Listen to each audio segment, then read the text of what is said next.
Hello there, long time no see. It's been a good while. And I am in the mood to cause some havoc. I'm in a really angsty mood, to be honest. I've been watching lots of YouTube recently. Today I have been, and for all time, but I'm getting into like luxury YouTube and watching people talk about different bags and all these scandals, and I was like, yeah, let me talk about luxury myself. Luxury fragrance. I'm a former employee of Louis Vuitton, and I want to talk a bit about their fragrances and what my honest opinion. Everything I say is alleged. Nothing that I say is going to reveal anything about business practice. I haven't reread my contract to see if anything I'm going to say right now is going to like breach that, but just know that I don't have intention to. I just want to talk about my own opinion, allegedly. Yeah, so basically I don't intend on saying anything that's going to get me sued, but you know, some of the things I'm going to say both favorable things and also unfavorable things. I'm just going to give my opinion, okay? Everything I say is in public domain, okay? End of story. This doesn't have too much structure to it. I've kind of written some notes on my laptop. It's kind of just going to be chit-chatty. If you have any questions, let me know. I can elaborate further, but this is just meh. What are my thoughts? I think the fragrances are good. I don't have many fragrances that I dislike from Louis Vuitton, and they have a lot. They have maybe 20 fragrances, 15, 16, 17, 18 times 2. So they've made 36 fragrances in the very short amount of time that they've been making fragrance, which I want to say is 2013, it might be 2016. They have a master perfumer at the atelier. They've got a parfumerie in Grasse, I believe. Let's see if my training's correct. I think they have a parfumerie in Grasse, where Jacques Cavalier is the head perfumer. Jacques, love him. I don't know anything about him. His resume is very lengthy and very admirable. He's worked with a lot of designer brands, by the likes of Givenchy, Issey especially, Maison Margiela especially. He made Coffee Break, and when I saw that I was like, oh, we can get on well. Jean Paul Gaultier, like a lot of the classique line with the women's body, it looks like he's done all of them. Lancôme, Poème, which is a favorite of mine. Obviously lots of Louis Vuitton, Nina Ricci. Great resume. He's on his game. He's come from a line of he's come from a family of perfumers. That doesn't really matter. I suppose to balance it out with him being a great guy, the prices are not great. So it did get me thinking. Louis Vuitton, so these fragrances fall under designer. So as a broad overview, we have, I suppose we have celebrity, but we'll just talk about the main two, which are designer and niche. So what niche fragrance is, if you've heard that term, it actually means that that's what the perfumer specializes in, as in that brand only makes perfume. They've niched into fragrance. Designer, however, means that it's usually not their first venture, or it's one of their ventures. It usually comes after. I don't know if you think of Dior. I don't know Dior's history, but I don't think they started with fragrance. I don't think Chanel started with fragrance. That just comes as an add-on, and they are like sold within that designer house.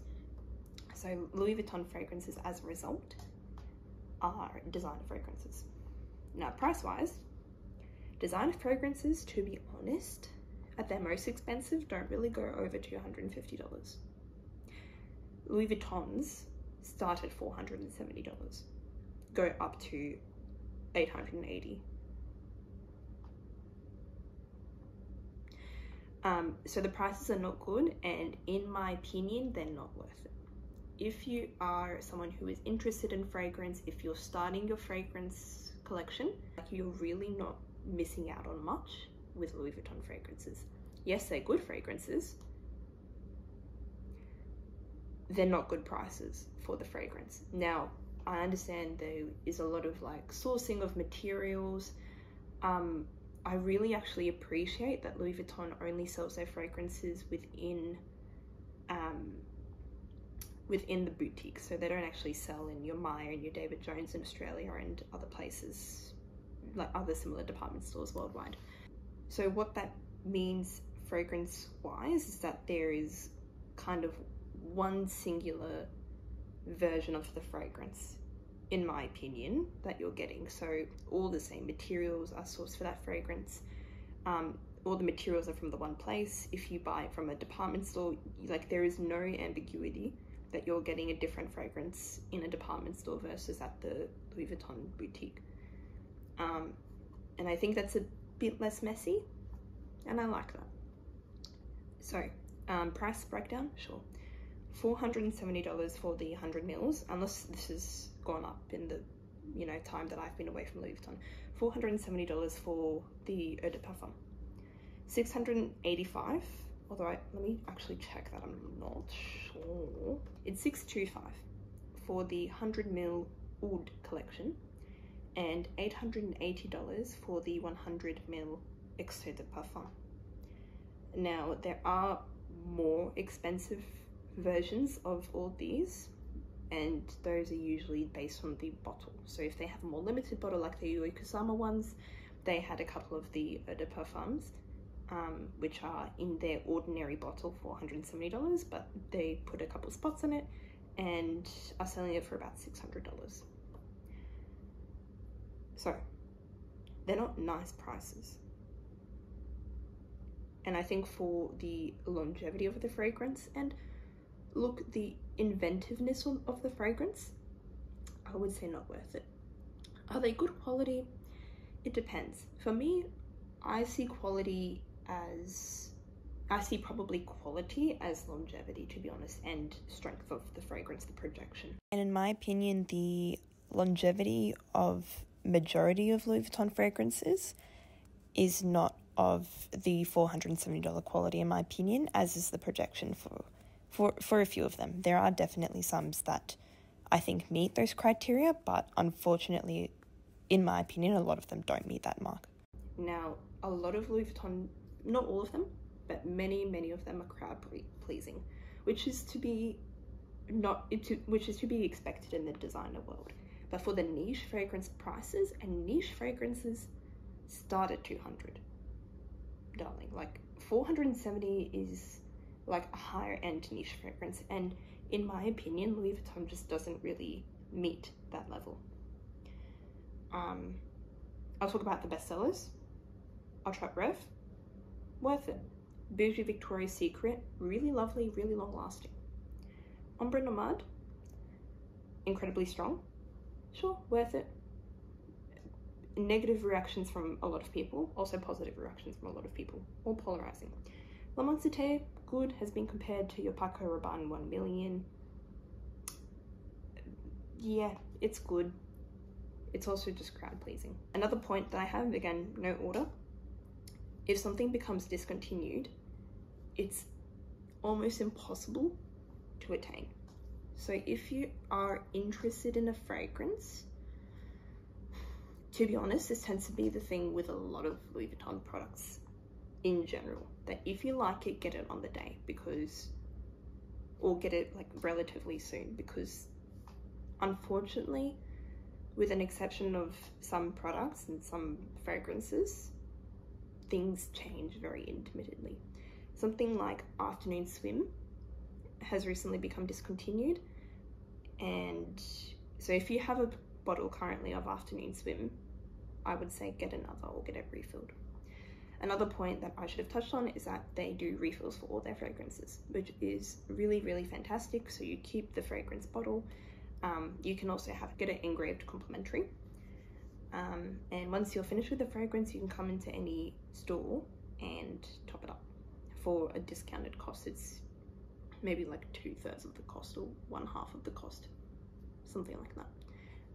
Now it's a great thing, but will your store have your scent to be refilled? Maybe. If it's a really busy time and you've got L'Immensité in front of me, I might just not have it, like, to refill for you. So it's good, it can be done, but it can sometimes be a hassle too. You might need to get in contact with an advisor at the store and ask them to basically let you know, and you know. Some other fragrances that have been discontinued, so Afternoon Swim, Contre Moi, and they discontinue, in my opinion, some of the best fragrances. Contre Moi is beautiful. It is so strong, it is crazy. It is like a vanilla incense, very, very strong, but very, very lovely, very powerful. Why they discontinue it, you tell me. Dans le Peur is another women's fragrance, and these are just the ones that I've come across, that I've smelled or that I'm just more familiar with. Dans le Peur is really lovely, also discontinued. And Turbulence. Now, I haven't had the opportunity to smell Turbulence, but I wish I did, because Tuberose is my poison of choice. It is my fragrance of choice, and Turbulence is like tuberose heavy, which is great. All right, let me talk somewhat briefly an overview of all the fragrances I have. So Le Parfum is your standard base ones. So those are your eau de parfum. It's something, don't quote me exactly, but 15 to 20% perfume concentration to alcohol. So that's all the bottles that are in clear, transparent packaging. This also includes the, I believe it's called the California collection, which is typically English names of perfume with an ombre bottle. So things like Afternoon Swim, California Dream, On the Beach, City of Stars. Then the $685 in the black bottle is the Oud collection. So it's a black bottle. There is 4. I don't know if there's more or less, which are Fleur de Dessert, Ombre Normande, Nuit de Feu, and Le Sable Rose. And the last ones are the $880 ones, which are the Extrait de Parfum. So those are the ones with the transparent bottles, but interesting silver shapes on top, which is, I've heard conflicting things about the origin of that silver thing. So I'm not going to say what it is because I'm not too sure. I don't think any of the Les Estrées are worth it. I don't think any of these fragrances are worth it. Sorry, not for full price. Not for full price. If you are the average person and you're into your fragrance, just buy niche. There are much better niche fragrances for half the cost of these. But Les Estrées especially, in my opinion, so Les Estrées is meant to be 20 to 25, I believe, % concentration of perfume to alcohol. And it just doesn't perform that way, in my opinion, except for maybe one, which is Stellar Times. The others, what's my favorite? Rhapsody, because of that tuberose aspect, that mossy, that earthy tuberose. But I just still don't think it performs like an Extrait should, like nearly $1,000 perfume should, Australian dollars. This will be my final point for now. If money were never an issue, what would I get, or what would I recommend? I would get Contre Moi. I think it is crowd pleasing yet really dark, and the potency is fantastic. Longevity is also fantastic. I would get Dans le Peur. In the time I've had with that fragrance, I've enjoyed it. I would get a 12 Filante. I think it's a very nice citrusy take on an orange. It's really sparkling. It's quite lovely. And look, I do think a Trap Rev lives up to the hype. Lives up to the cost. I would say it's one of the best ones because it's immediately like lovely. Immediately lovely to almost every person's nose. I haven't ever showcased or shown a client a Trap Rev and them not at least like it. And majority of female clientele love it, really, regardless of age. I think it's like a popular perfume within Louis Vuitton, but not a lot of Louis Vuitton fragrances are popular in the world of perfume itself. So I would still say a Trap Rev is a good choice. City of Stars, I really like. City of Stars is a little bit controversial. I can look up what City of Stars is. Some people explain it like it's insect repellent. I disagree. Yeah, so the top notes, it's very citrusy. It's blood orange, lime, blood mandarin. It has a tiare flower, which I think is what I like about it, as well as it's quite powdery, musk, and sandalwood. I think that one's a really good choice, oftentimes overlooked. And look, if money were an issue, yeah, I would get Rhapsody, but that's also even like a, would I though? Maybe I would get Stellar Times. Stellar Times is, in my opinion, quite a good like base scent, but also powerful enough to be held on its own. Yeah, so that's my take it or leave it, obviously. Like, this is just me rambling and talking shit and in a way getting it off my chest. I don't know, I thought like, oh, for someone who's around Louis Vuitton fragrances for several months, like maybe I should speak my truth on it. So if you know, I can try advise you if you have any questions, but I am not affiliated with them. Okay, no suing. So the answer is yeah, but no. All right, chat soon maybe.